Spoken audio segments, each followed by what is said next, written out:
You talk too much inside your own head, and that is why nothing moves. Every thought demands attention, every feeling requests explanation, and every excuse expects to be heard. Your mind is loud, crowded, and undisciplined, and that noise has replaced execution. You are not stuck because you lack ability. You are stuck because you keep narrating your life instead of living it. Every internal sentence you repeat delays action. Every justification weakens authority. Every emotional explanation becomes a reason to wait. You do not need more understanding. You do not need more insight. You do not need another internal conversation about why things feel hard. You need silence. You need restraint. You need fewer words and faster movement. Achievement does not come from thinking harder. Achievement comes from removing internal noise until only action remains. You are exhausted because your mind never shuts up. You are drained because you negotiate with yourself about everything. You are behind because you explain instead of execute. This is where that ends. From this moment forward, you reduce what you say internally. You reduce what you allow yourself to dwell on. You reduce what you tolerate from your own mind. You stop announcing what you are about to do. You stop explaining why it feels difficult. You stop waiting for emotional permission. Say less, move more, achieve anyway. Chapter 1. Silence creates power. Power begins when unnecessary thought stops. Your mind has been busy, but busyness is not effectiveness. Noise feels productive, but it produces nothing. You mistake thinking for progress because thinking feels active. You confuse analysis with effort because it consumes energy. You allow internal dialogue to replace physical execution. Silence is not emptiness. Silence is control. When your mind is loud, your actions are slow. When your thoughts multiply, your decisions weaken. When you keep explaining things to yourself, urgency disappears. Achievement requires a quiet mind and a decisive body. Not a peaceful mind, not a happy mind, but a restrained one. You do not need to understand everything before acting. You need to act before your mind talks you out of it. Most of your hesitation is verbal. Most of your fear is linguistic. Most of your resistance exists because you keep giving it words. The moment you stop labeling how you feel, movement becomes easier. The moment you stop describing your fatigue, your body adapts. The moment you stop explaining your lack of motivation, discipline appears. Silence removes negotiation. Silence removes debate. Silence removes delay. You are not required to comment on your discomfort. You are not obligated to explain your resistance. You are not entitled to process every emotion before acting. You are allowed to move without internal agreement. Say less. Do the work. Silence is not the absence of thought. It is the elimination of interference. Power emerges when intention travels from decision to execution without distortion. Most people never experience this because they interrupt themselves constantly. You decide to act, then you comment. You begin effort, then you assess. You encounter resistance, then you interpret. Each interruption weakens transmission. Silence creates power because it preserves momentum. It allows action to move uninterrupted from impulse to completion. When you remain silent internally, effort becomes continuous instead of fragmented. There are no pauses for self-evaluation. No detours for emotional processing. No delays for internal reassurance. This continuity is rare. It is also decisive. You have been taught to reflect constantly, but reflection during execution is sabotage. Reflection fractures focus and reintroduces doubt midstream. Silence, in this context, is tactical.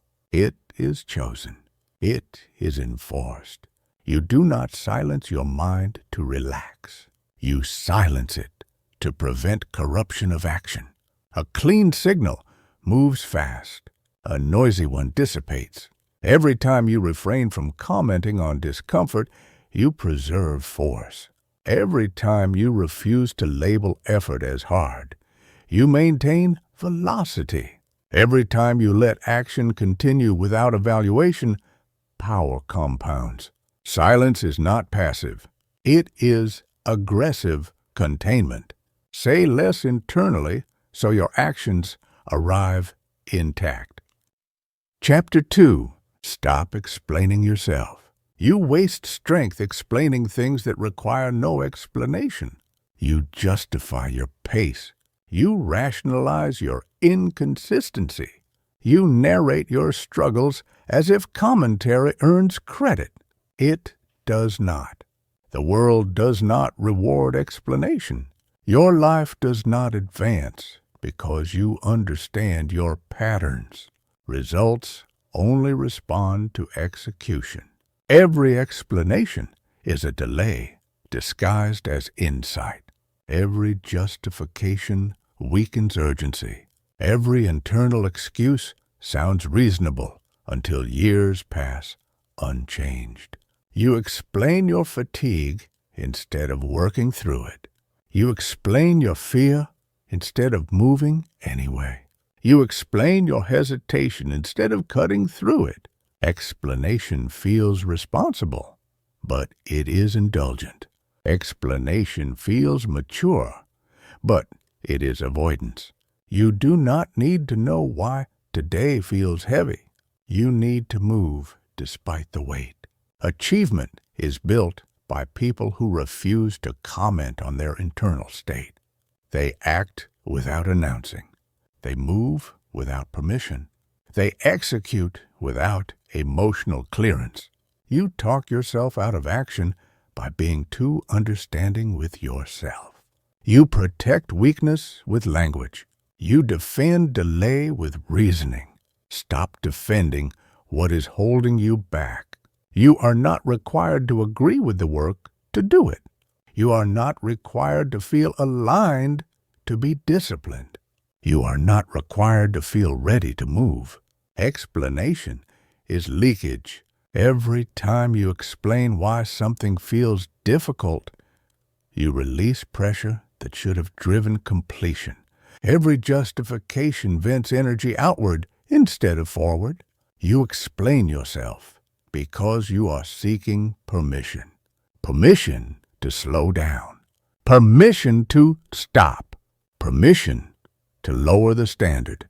But achievement does not respond to permission. It responds to insistence. Explanation dilutes insistence. When you explain internally, you shift from execution mode to evaluation mode. Evaluation invites alternatives. Alternatives invite hesitation. Nothing collapses momentum faster than self-explanation. You do not need to explain fatigue to respect it. You do not need to justify discomfort to endure it. You do not need to articulate resistance to move through it. Explanation creates the illusion of progress because it feels active. But nothing moves while you explain. The most effective individuals do not explain themselves internally. They issue directives and move, not because they lack awareness, but because they understand timing. Explanation belongs after results exist, not before, not during. When you stop explaining yourself, effort becomes direct. There is no emotional detour, no internal audience, just execution. Say less so energy stays where it belongs. Say less, execute more. Chapter 3. Discipline is subtraction. You think discipline means adding effort, but it means removing excess, removing hesitation, removing commentary, removing internal noise. Discipline is subtraction, not motivation. You do not rise by adding intensity. You rise by eliminating distraction. Every unnecessary thought is a leak. Every emotional debate drains force. Every repeated complaint weakens follow-through. You have been trying to push harder when you should be simplifying. You have been demanding motivation when you should be enforcing silence. The disciplined mind is not loud. The disciplined mind is minimal. It focuses on the next action and nothing else. It does not entertain feelings beyond awareness. It does not ask how long this will take. You do not need a plan that excites you. You need a routine you obey without commentary. Discipline works because it removes choice. It removes discussion. It removes delay. You act because it is time to act, not because you feel good, not because you feel ready. Discipline is not something you add. It is something you remove. You remove hesitation. You remove commentary. You remove optional thought. Most people try to discipline themselves by applying force.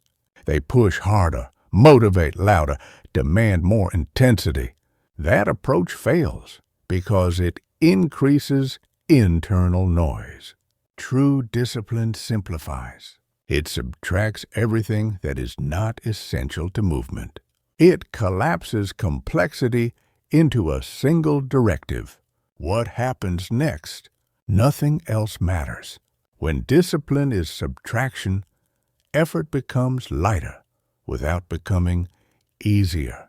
There is less resistance because there is less internal debate. You are tired not because the work is heavy, but because your mind is overcrowded. Too many thoughts compete for authority. Too many emotions demand acknowledgement. Subtraction removes competitors. You decide once. You act repeatedly. No reassessment. No emotional audit. The fewer elements involved, the stronger the structure becomes. This is true in engineering, in systems, and in behavior. A simple system resists failure. A complicated one collapses under pressure. Your discipline must be simple enough to survive fatigue. Say less. Remove excess. Say less. Do what is required. Chapter 4. Action before agreement. You keep waiting to agree with yourself before you move, and that delay is destroying momentum. You believe alignment must come first, but alignment is created by motion, not discussion. Your mind is not required to approve the action for the body to execute it. Internal agreement is a luxury you cannot afford when progress is demanded. Most days, your thoughts will resist structure, pressure, and effort. That resistance does not need to be resolved. It needs to be ignored. You have mistaken emotional consent for readiness. You assume you must feel willing before acting, but willingness follows action, not the other way around. Every time you wait to feel aligned, you reinforce hesitation as authority. Action does not require belief. Action requires command. Your body is capable of movement long before your mind cooperates. Your hands can work while your thoughts complain. Your legs can move while your emotions resist. You have trained yourself to pause whenever internal disagreement appears. That habit has made you predictable. slow, and inconsistent. Progress belongs to those who move while conflicted, not those who wait for clarity. You are not broken because you feel resistance. You are delayed because you listen to it. There will always be a voice explaining why now is not ideal. There will always be a feeling suggesting rest instead of effort. There will always be a thought asking for reassurance before commitment. None of those voices deserve authority. You do not negotiate with gravity before standing. You do not debate hunger before eating. You do not consult comfort before survival. Treat action the same way. You move because movement is required. You work because the work exists. You continue because stopping serves nothing. You have made agreement a prerequisite for movement, and that requirement has slowed everything you touch. You wait for your thoughts to align, for your emotions to settle, for your internal state to approve the action. That approval rarely arrives on time. Agreement is not a requirement for execution. It is a luxury that delays momentum. Action is not the result of internal consensus. Action is a directive issued in spite of internal disagreement. Your thoughts are not designed to agree quickly. They are designed to scan, question, and resist uncertainty. If you wait for agreement, you surrender authority to a system built to delay. Action before agreement reverses that hierarchy. You move first. Your mind adjusts second. This order is not reckless. It is efficient. The body adapts faster than the mind reasons. Behavior stabilizes before belief follows. Confidence forms after evidence appears. When you act without agreement, you collapse internal delay. There is no debate to resolve, no emotional alignment to achieve. You do not argue your way into motion. You move, and the argument dissolves. Most hesitation exists only because you keep the conversation alive. End the conversation, and action proceeds naturally. You are not required to feel aligned to execute correctly. You are required to move despite misalignment. Say less. Let action lead alignment. Chapter 5. Control. The first move. Your life is shaped by the first action you take, not the perfect plan you imagine. Momentum is decided immediately, not eventually. The first move sets the tone for everything that follows. Most people lose the day in the first hour. They wake up thinking, explaining, reacting, and consuming noise. By the time they act, all authority is already gone. You cannot afford a passive beginning. The first move must be deliberate, simple, and non-negotiable. Do not ask how you feel before starting. Do not assess motivation before moving. Do not wait for clarity to appear. The first move is not about quality. The first move is about control. Control establishes dominance over hesitation. Control signals seriousness to your own mind. Control reduces resistance by refusing discussion. You regain power by acting before thought expands. You shrink fear by moving faster than commentary. You silence doubt by denying it airtime. Your mind learns from what you do, not what you promise. If you hesitate, it learns delay. If you move, it adapts. Every morning, every task, every challenge offers a moment where control is either claimed or surrendered. That moment is brief and unforgiving. Miss it, and you chase momentum all day. Do not think about the entire task. Think about the first physical action only. Stand up. Open the file. Begin the motion. Achievement grows from immediate obedience to the first command. Every outcome is decided by the first physical commitment, not the intention behind it. The first move sets direction, pace, and authority. After that, momentum either carries you forward or drags you backward. Most failure happens before the first move occurs, not because the task is difficult, but because the opening moment is mishandled. You pause. You evaluate. You hesitate. That hesitation contaminates the entire effort. The first move must be automatic. It must occur before reflection expands. It must be physical, not conceptual. Stand up. Open the document. Begin the repetition. The content of the first move matters less than its timing. Early movement prevents internal resistance from organizing. Late movement invites doubt to take control. When you control the first move, you control the narrative of the task. You establish dominance before hesitation escalates. You prevent the mind from framing effort as optional. Control is established through immediacy. The faster you act, the less language enters the process. The less language, the less interference. This is not urgency. This is precision timing. You do not rush the work. You rush the start. Say less. Move immediately. Say less. Control the first move. Chapter 6. No commentary required.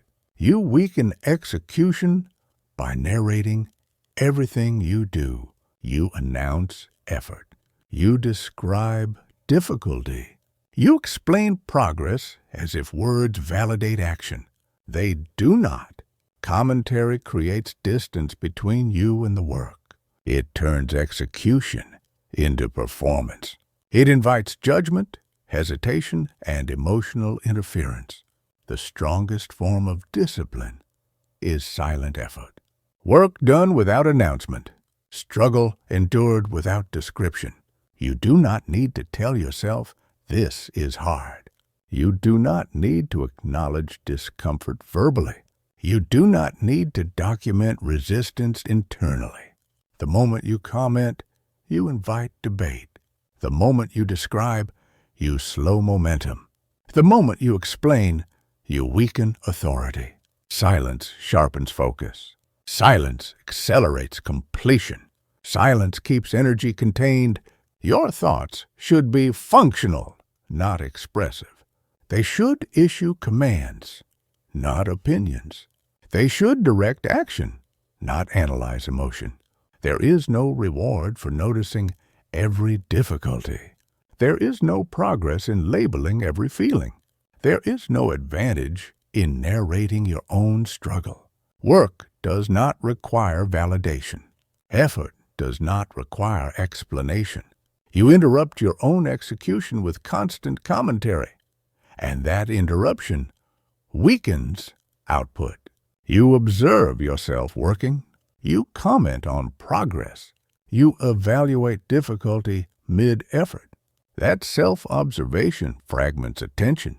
Execution requires immersion, not observation. You cannot fully act while narrating the act. Commentary introduces distance between you and the task. Distance reduces force. The moment you describe effort, you step out of it. The moment you analyze difficulty, you amplify it. The moment you label discomfort, you slow momentum. Work does not require commentary. It requires continuity. Continuity is only possible when language is minimized. Thoughts should exist only to direct the next movement. Anything beyond that is interference. You are not documenting progress. You are producing it. The strongest output emerges when effort becomes wordless. Hands move, attention narrows. Time compresses. This state is not accidental. It is enforced by refusing internal narration. You do not need to acknowledge strain to endure it. You do not need to explain focus to maintain it. Say less. Stay inside the action.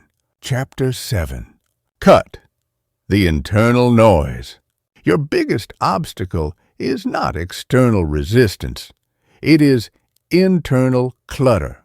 Your mind produces unnecessary commentary constantly, and you treat every thought as important. That habit has diluted your focus and slowed every meaningful effort. Most of what you think is irrelevant to what must be done. Most of what you feel does not require response. Most of what you notice deserves no attention at all. Noise feels urgent, but urgency is often false. Your mind reacts to discomfort as if it were danger. That reaction creates drama where discipline is required. You do not need to respond to every mental signal. You do not need to entertain every emotional fluctuation. You do not need to process everything you experience. Control begins when you decide what gets ignored. When you allow every thought to speak, authority disappears. When you reduce mental input, execution accelerates. When you stop listening to unnecessary noise, clarity appears automatically. You have been mentally multitasking your entire life. That constant switching has fractured attention and weakened resolve. Focus cannot exist in a crowded mind. Silence is not passive. Silence is selective engagement. You choose one action. You ignore everything else. Thoughts will continue to arise. Feelings will continue to fluctuate. Neither of those requires obedience. Your task is not to eliminate noise completely. Your task is to stop responding to it. The moment you disengage from unnecessary thought, energy returns. The moment you stop reacting, control stabilizes. Internal noise is not random. It is the byproduct of unresolved intent. When direction is unclear, the mind fills space with speculation. When action is delayed, thought multiplies. Noise grows where commitment is weak. Cutting internal noise does not begin with suppression. It begins with decisiveness. A decisive directive leaves little room for commentary.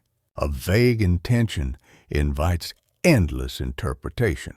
Most of your mental noise exists because you allow too many possibilities to remain active. You leave outcomes open. You leave timelines flexible. You leave standards negotiable. Noise thrives in ambiguity.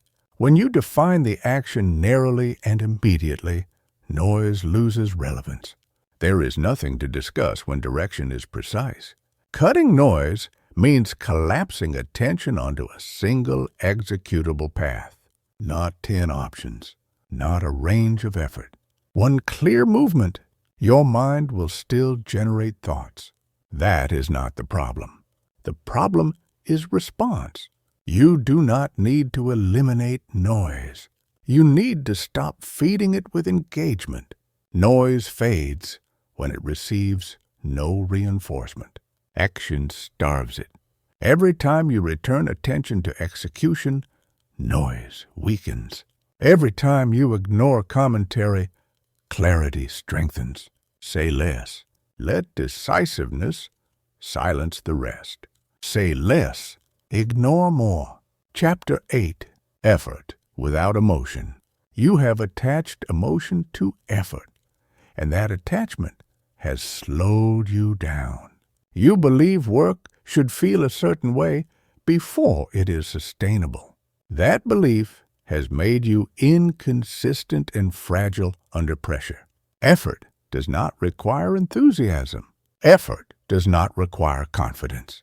Effort does not require emotional alignment. Effort only requires repetition and obedience. The strongest performers separate action from feeling. They do not wait to feel motivated. They do not stop because something feels heavy. They work through neutrality. You mistake emotional flatness for lack of readiness. In reality, neutrality is the most stable state for execution. When emotion is removed, consistency becomes possible. High emotion creates spikes and crashes. Low emotion creates reliability. You do not need to feel driven to be effective. You need to feel indifferent to discomfort. When you stop expecting effort to feel rewarding, resistance weakens. When you stop checking how you feel, progress becomes mechanical. When effort becomes routine, achievement compounds quietly. Emotion is unpredictable. Discipline is dependable. You are not required to care deeply every day. You are required to show up and perform regardless. You have linked effort to emotional permission, and that link has made your work unstable. You expect effort to feel meaningful, driven, or aligned. When it does not, you hesitate. Emotion is unreliable as a fuel source. It fluctuates without regard for responsibility. Effort does not require emotion to be effective. It requires structure and repetition. When emotion is removed from effort, consistency becomes possible. The work no longer depends on how you feel. It depends on whether the directive exists. Neutral effort is the most durable form of effort. It does not spike. It does not crash. You often misinterpret emotional flatness as disengagement. In reality, flatness is the absence of interference. When you work without emotional input, attention stays on mechanics. Movement becomes efficient. Output becomes predictable. This is not detachment. This is functional separation. Emotion can exist without participation. You feel it, but you do not consult it. The body works. The task progresses. Say less. Let effort operate independently. Say less. Work without emotion. Chapter 9. Reduce the decision space. Your mind is overwhelmed because you allow too many options. Every choice invites debate. Every alternative delays commitment.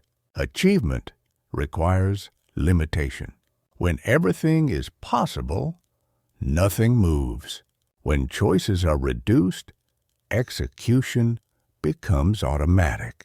You exhaust yourself deciding instead of doing. You drain energy evaluating instead of committing. You weaken follow-through by leaving exits open. The disciplined mind narrows options deliberately. It decides once and repeats endlessly. You do not need to decide every day. You need to remove the need to decide. Routines work because they eliminate discussion. Rules work because they reduce ambiguity. You should know exactly what happens next without thinking. That certainty frees attention for effort, not deliberation. Every unnecessary decision is a leak. Every open option invites hesitation. Simplify aggressively. Choose fewer paths. Commit without reconsideration. Progress accelerates when choice disappears. You do not need to choose how to respond to effort every time. You decide once and repeat. Decision reduction is a form of control. It removes optionality. It removes debate. When the response is fixed, action becomes automatic. You conserve energy by removing choice. You preserve focus by eliminating alternatives. The disciplined individual does not ask what to do next. they already know. Their environment is structured to guide behavior without thought. Their routines eliminate decision friction. This is not rigidity. This is efficiency. Say less. Eliminate the choice. Say less. Limit decisions. Chapter 10. Execute on schedule. You wait for the right internal moment, and that habit keeps pushing action further away. You allow mood, energy, and confidence to decide timing, and that surrender has cost you consistency. Execution must obey time, not feeling. Schedules exist to remove emotion from action. They create pressure without negotiation. They force movement when motivation is absent. If you only act when you feel capable, you will act rarely. If you only work when you feel ready, progress will remain accidental. Reliability is built by obeying structure, not emotion. Time does not care how you feel. Responsibility does not pause for hesitation. Results arrive only when action meets deadlines.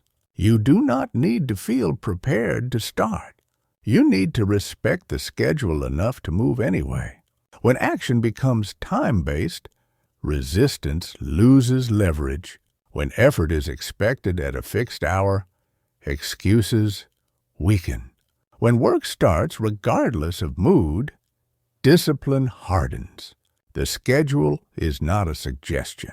It is a command. You show up because the time arrives. You execute because the clock advances. You stop thinking because thinking delays compliance. Time is the only structure that does not negotiate with you. Emotion will bargain. Thought will hesitate. Circumstance will fluctuate. Time advances regardless. Execution on schedule is not about productivity. It is about preserving signal integrity against distortion. When action is tied to mood, the signal weakens. When action is tied to readiness, the signal delays. When action is tied to time, the signal remains clean. A schedule removes interpretation. There is no question of whether you should act. The moment arrives, and execution follows. This is not rigidity. This is protection. By anchoring action to time, you prevent internal interference from entering the process. You do not ask how you feel at the scheduled moment. You do not assess readiness. You act because the structure demands it. Time-based execution trains reliability into your nervous system. Your body learns that action is not optional. Your mind learns that commentary is irrelevant. Over time, resistance weakens not because it disappears, but because it loses influence. It arrives late. Action has already begun. Executing on schedule is an act of self-command. It signals that authority does not shift with internal weather. You do not wait for optimal conditions. You create consistency by honoring the clock. Say less. Let time issue the command. Say less. Execute on schedule. Chapter 11. End internal negotiation. You bargain with yourself constantly, and every negotiation weakens authority. You debate effort. You renegotiate standards. You offer compromises that protect comfort. Negotiation creates loopholes. Loopholes destroy. Discipline. You already know what must be done. The discussion that follows is unnecessary and destructive. When you argue internally, hesitation wins by default. When you negotiate with resistance, resistance gains legitimacy. Discipline does not debate. Discipline commands and proceeds. You do not ask whether the work should happen. You decide that it will and move immediately. The moment you entertain alternatives, momentum slows. The moment you consider easing pressure, consistency erodes. In the conversation, action does not require consensus. It requires compliance. Your mind will protest. Your emotions will object. Neither gets a vote. Internal negotiation feels reasonable, but it is corrosive. Every negotiation implies uncertainty about authority. Every compromise reinforces hesitation as a legitimate voice. Negotiation is not reflection. It is delay disguised as thoughtfulness. You already know what must be done. The discussion that follows serves only to soften commitment. When you negotiate internally, you split authority. One part commands, another resists. Nothing decisive happens in divided leadership.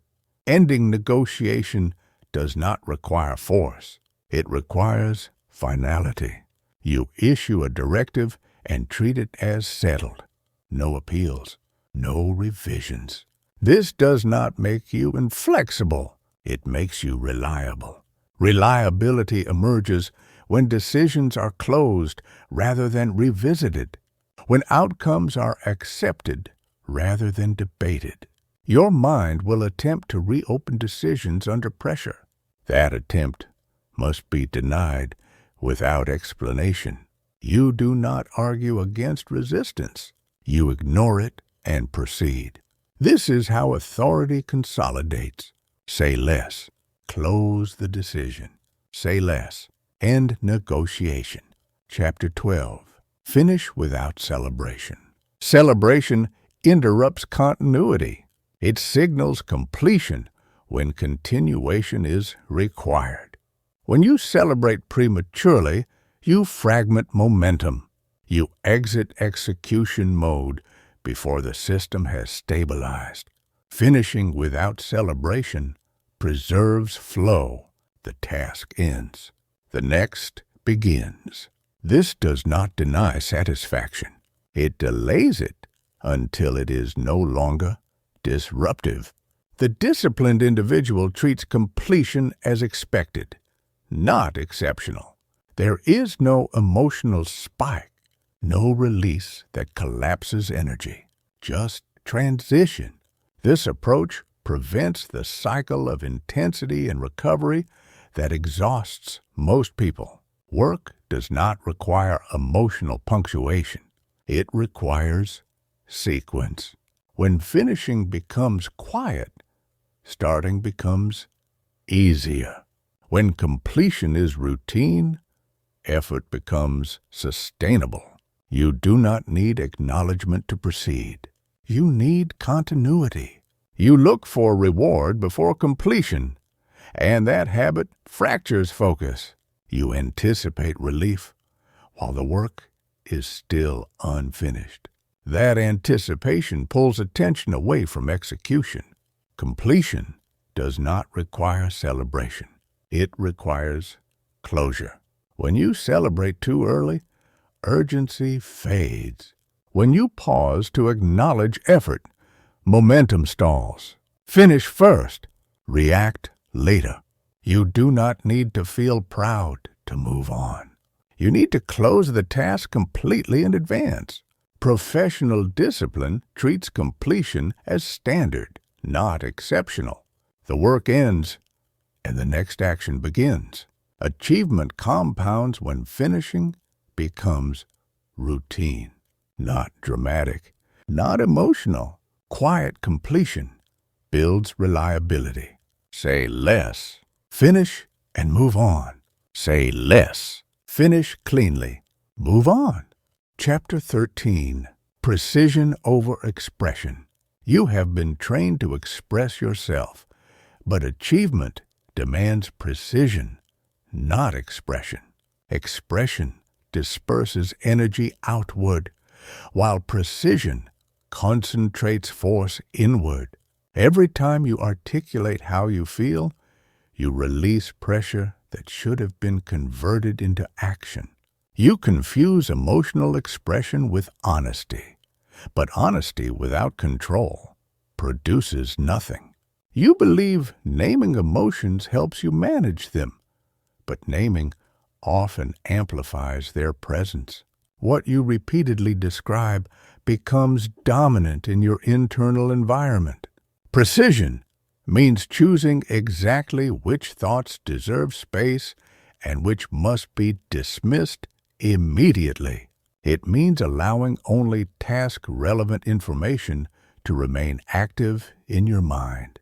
It means refusing to decorate experience with unnecessary language.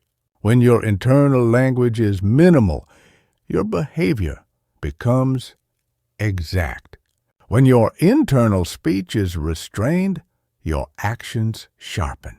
Most people suffer not because they lack insight, but because they allow too many interpretations to coexist.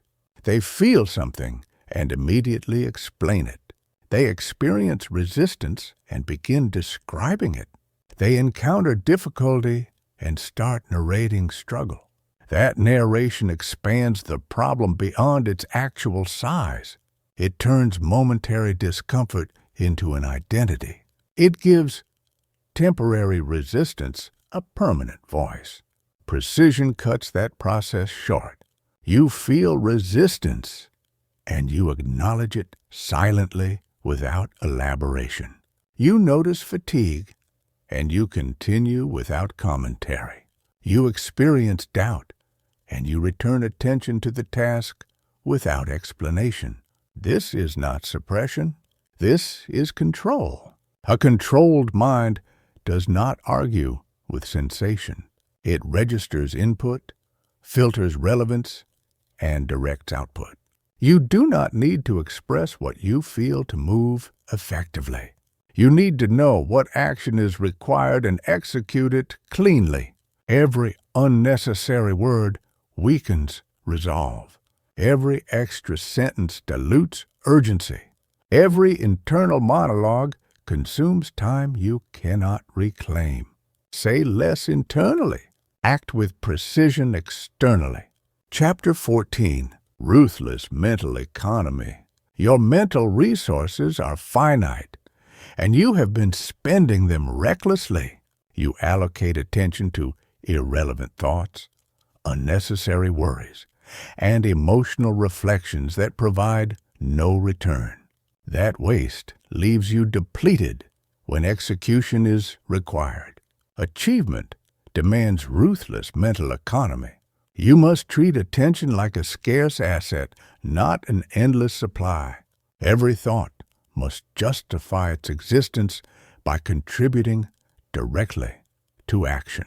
Anything else is excess and must be removed without sentiment. Most people attempt to increase motivation when they should be reducing consumption. They search for energy while leaking it constantly.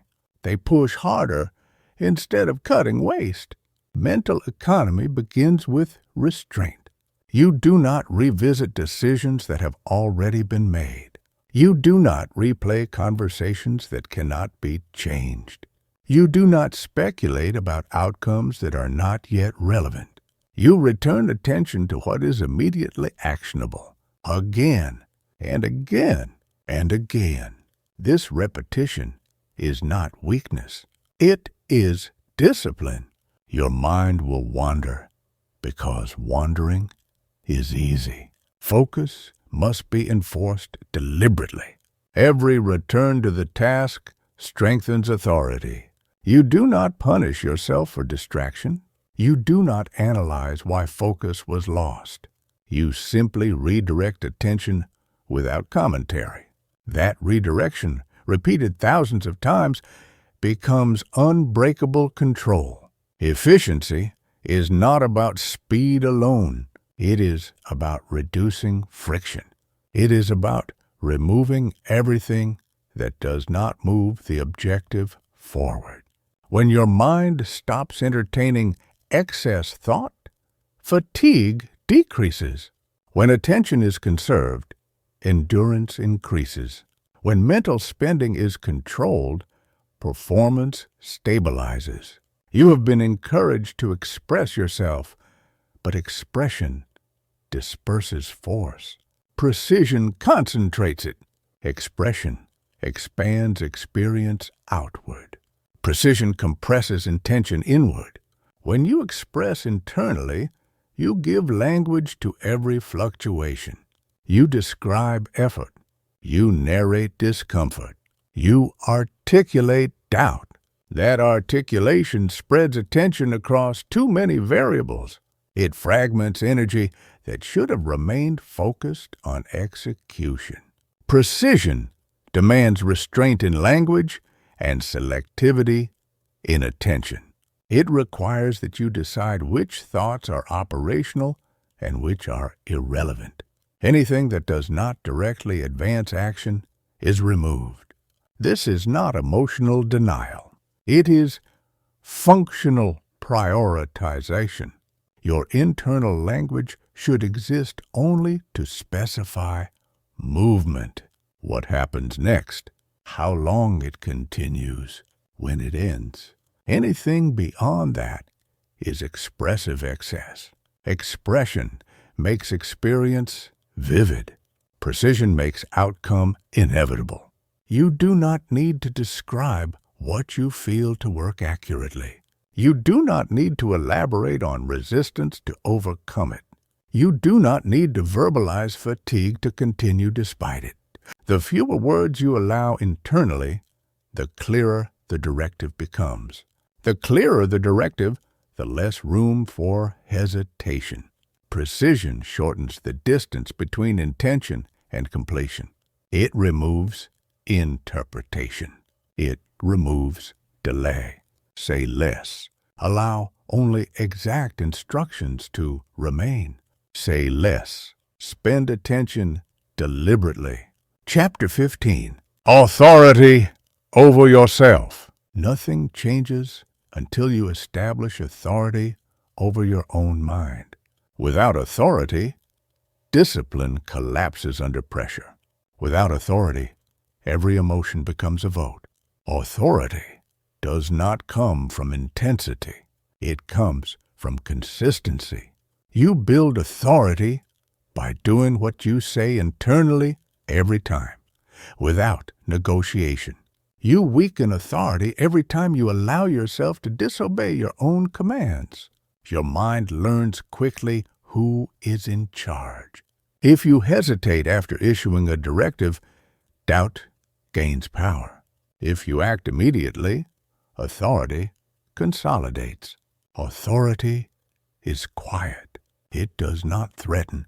It does not argue. It issues a command and expects compliance. You do not need to convince yourself to work. You need to expect obedience from yourself. This expectation changes everything. Resistance still appears, but it no longer controls timing. Fatigue still exists, but it no longer dictates behavior. When authority is established, action becomes automatic. You move because that is what happens next. No explanation required. Self-command is the highest form of discipline. It removes reliance on emotion, motivation, or external pressure. It creates internal stability, regardless of circumstance. You stop asking whether you can do the work. You proceed because it is required. Authority is not asserted through intensity. It is established through follow-through. Every time you issue a command internally and comply without delay, authority strengthens. Every time you hesitate after deciding, authority erodes. Your mind is always testing whether your directives matter. It observes whether commands result in action or negotiation. Authority emerges when outcomes are predictable. You do not convince yourself to act. You expect compliance. This expectation changes the internal dynamic. Thoughts stop arguing because argument produces no effect. Emotions quiet because they no longer influence behavior. Authority is calm because it does not need reinforcement.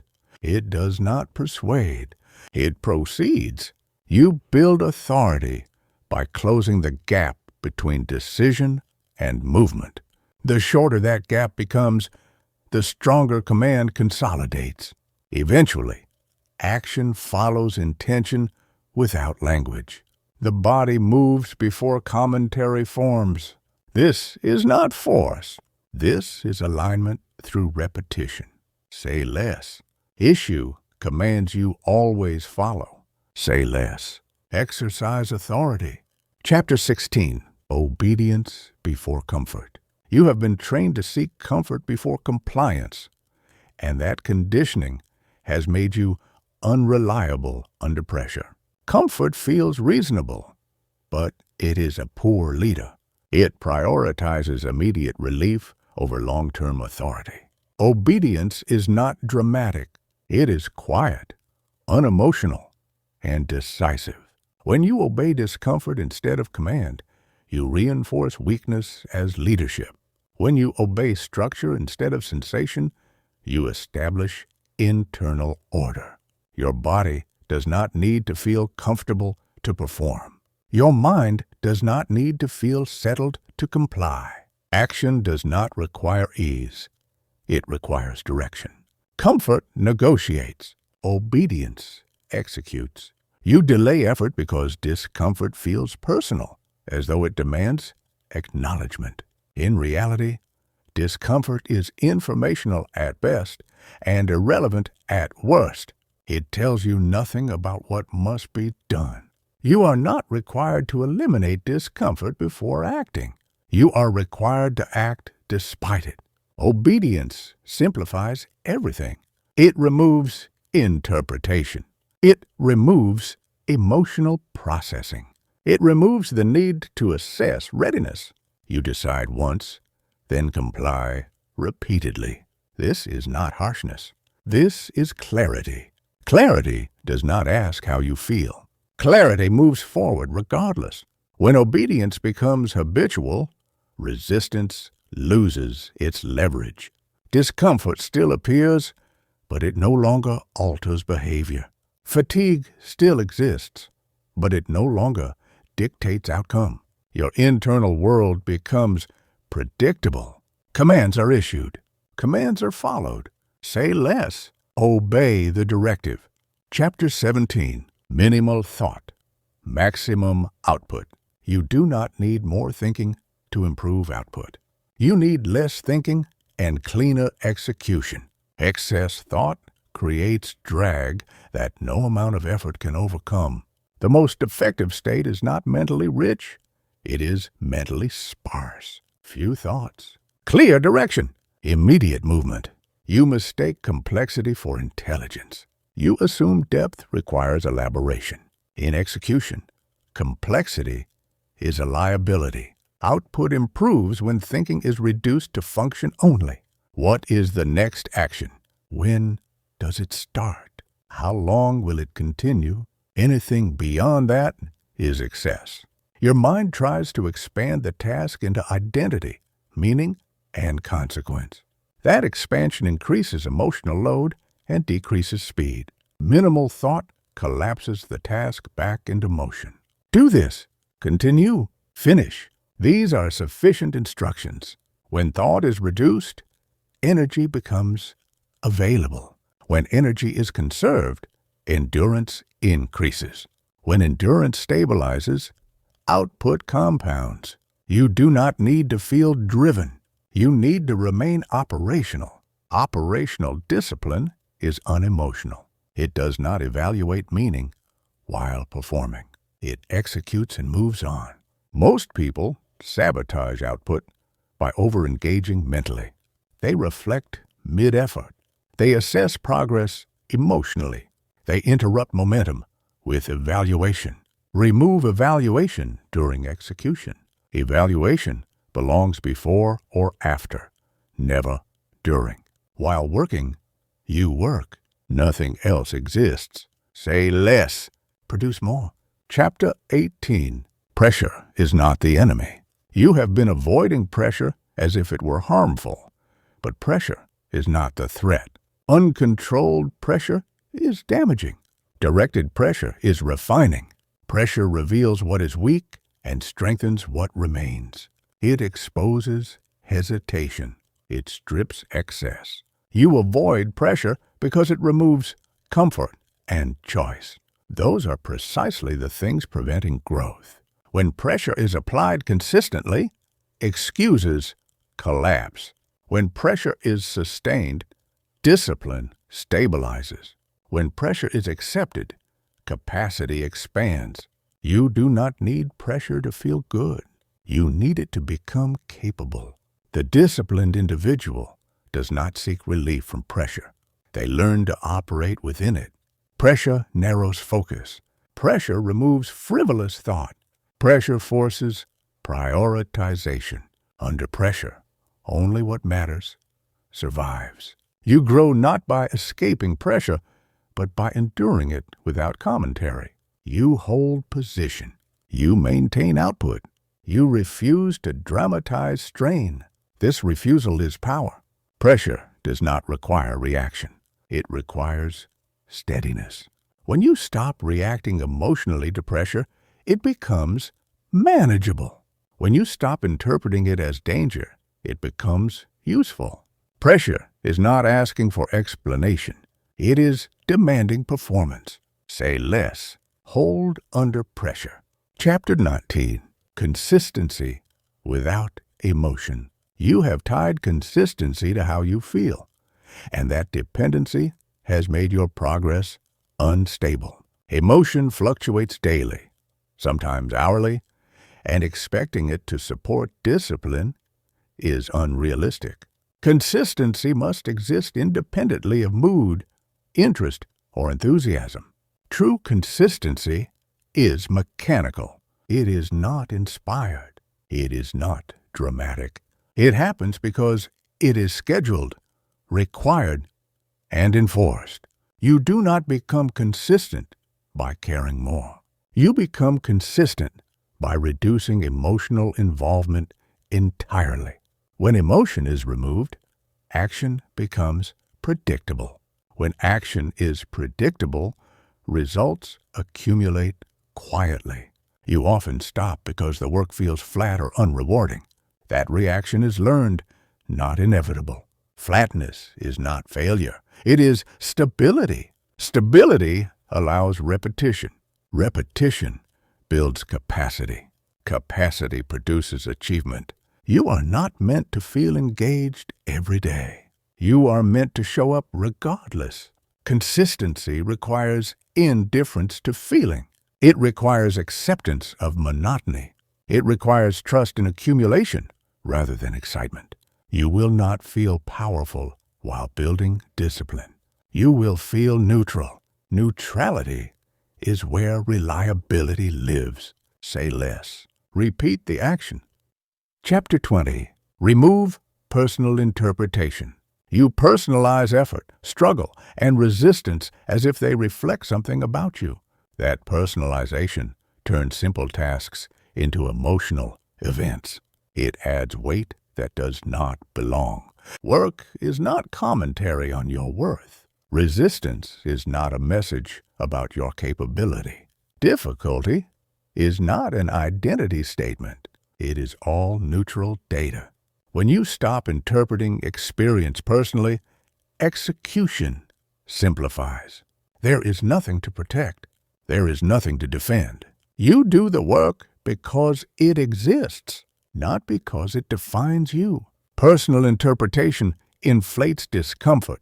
It creates meaning where none is required. Remove meaning during execution. Meaning can wait until results exist. When effort is depersonalized, stamina increases. When struggle is treated as normal, resistance weakens. You are not special for finding things difficult. Difficulty is standard. The sooner you stop making it personal, the sooner you move efficiently. Say less. Treat effort as neutral. Chapter 21. End the inner drama. Your mind creates drama to justify hesitation. It exaggerates difficulty. It amplifies fatigue. It turns routine effort into a narrative. Drama feels significant, but it produces nothing. You do not need a story to do the work. You do not need meaning to complete the task. You do not need emotional intensity to justify effort. Drama consumes attention and redirects it away from action. It convinces you something important is happening internally when nothing is happening externally. And the drama. When resistance appears, do not respond theatrically. When fatigue arrives, do not elaborate. When doubt surfaces, do not engage. You acknowledge, then proceed. The disciplined mind is boring. It repeats. It executes. It finishes. Boredom is not a flaw. Boredom is stability without distraction. Achievement grows in environments without drama. Say less. End the performance. Chapter 22. Build the silent core. You have relied on intensity to carry you through effort, and intensity has repeatedly abandoned you. Intensity spikes, then collapses. Silence endures. The silent core is what remains when motivation disappears and emotion flattens. It is not dramatic. It does not announce itself. It simply holds. This core is built through repetition without commentary, through effort performed without emotional reinforcement, through showing up without needing acknowledgement. Every time you act without explaining yourself, the core strengthens. Every time you continue without checking how you feel, the core stabilizes. Every time you finish without reward, the core becomes more reliable. The silent core does not seek validation. It does not ask whether the effort matters. It does not require meaning to proceed. It operates because operation is required. You often mistake silence for emptiness, but silence is density without noise. It is compressed force. It is readiness without agitation. A loud mind exhausts itself quickly. A silent core accumulates power slowly and permanently. This is why restraint matters. This is why reduction matters. This is why fewer words internally create more capacity externally. The silent core does not fluctuate with circumstances. It does not rise and fall with confidence. It remains available under pressure, fatigue, and uncertainty. When everything else falls away, the silent core continues. Say less. Strengthen what remains. Chapter 23. End dependency on motivation. Motivation has been unreliable your entire life, yet you continue to wait for it. You treat motivation as a prerequisite instead of recognizing it as a byproduct. That misunderstanding has delayed more action than fear ever could. Motivation appears after movement, not before. It follows progress, not intention. It rewards consistency, not planning. Depending on motivation places control outside yourself. It makes action conditional. It introduces volatility where stability is required. Discipline removes dependency. When you act without motivation, you reclaim authority. When you move without desire, you establish dominance over hesitation. When you proceed without emotional fuel, endurance becomes possible. You do not need to feel driven to function effectively. You need to accept neutrality as sufficient. Neutrality is sustainable. Neutrality does not crash. Neutrality does not demand recovery. The disciplined individual does not wait to feel motivated. They treat motivation as optional, not essential.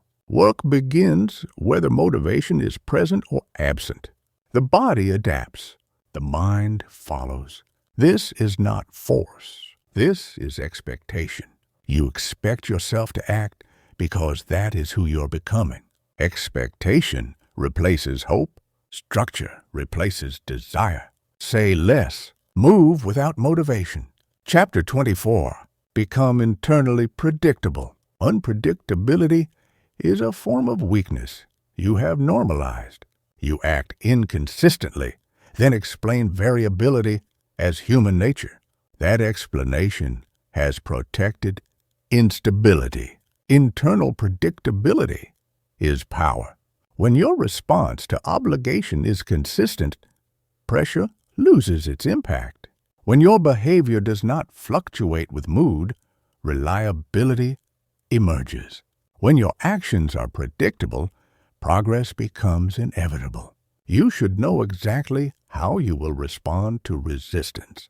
You should know exactly what happens when discomfort appears. You should know exactly what you do when fatigue arrives.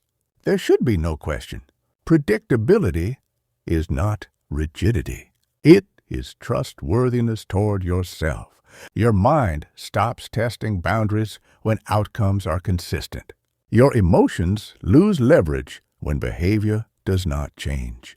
This predictability is built by refusing to improvise emotionally, by removing reaction as an option, by responding the same way every time, the same effort, the same pace, the same follow-through. When behavior becomes automatic, energy is preserved. When reaction is removed, focus stabilizes. When execution is predictable, results compound without resistance. Say less.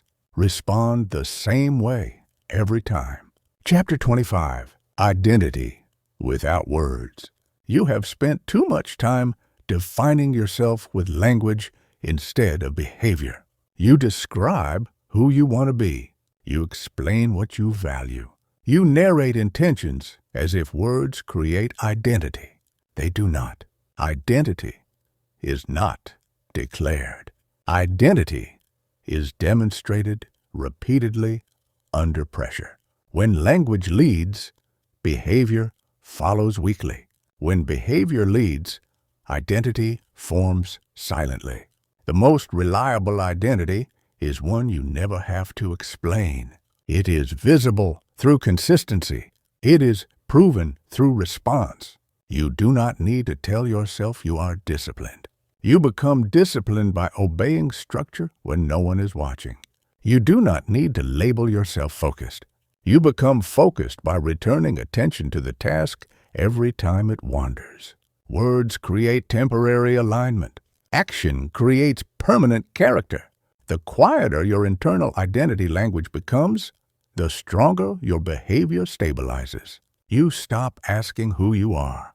You let repetition answer that question. This removes pressure. There is nothing to perform, nothing to defend. You simply act the same way every time obligation appears. Say less. Let behavior define you. Chapter 26. Execution as default. You should not have to convince yourself to act. Convincing indicates weakness in structure. Execution must become the default response, not a debated choice. When effort requires persuasion, energy is already compromised. When action requires argument, discipline has not been established. The default state must be movement. When a task appears, you begin. When resistance surfaces, you continue. When fatigue emerges, you adjust pace, but not direction. This default is built through repetition, not intensity. You act first so often that hesitation loses relevance. Eventually, thought does not precede action. Action precedes thought. Your mind learns that discussion is unnecessary because behavior will not change. Resistance stops escalating because it no longer influences outcome. Execution as default removes internal friction. There is no debate to resolve, no motivation to locate. Action happens because it always does. This state is calm. It is controlled. It is efficient. Say less. Let execution happen automatically. Chapter 27. Silence becomes strength. At this stage, silence is no longer a technique. It is no longer a strategy. It is who you are becoming. Your mind speaks less because it trusts behavior. Your emotions fluctuate less because they no longer lead. Your attention stays narrow because it is trained. Silence here is not emptiness. It is confidence without expression. You do not need to reassure yourself. You do not need to motivate yourself. You do not need to explain what comes next. You already know what you will do. Strength is evident in how little internal dialogue is required to move. Power shows in how quickly action follows obligation. You are no longer trying to control your mind. Control has been established. Resistance still appears, but it arrives muted.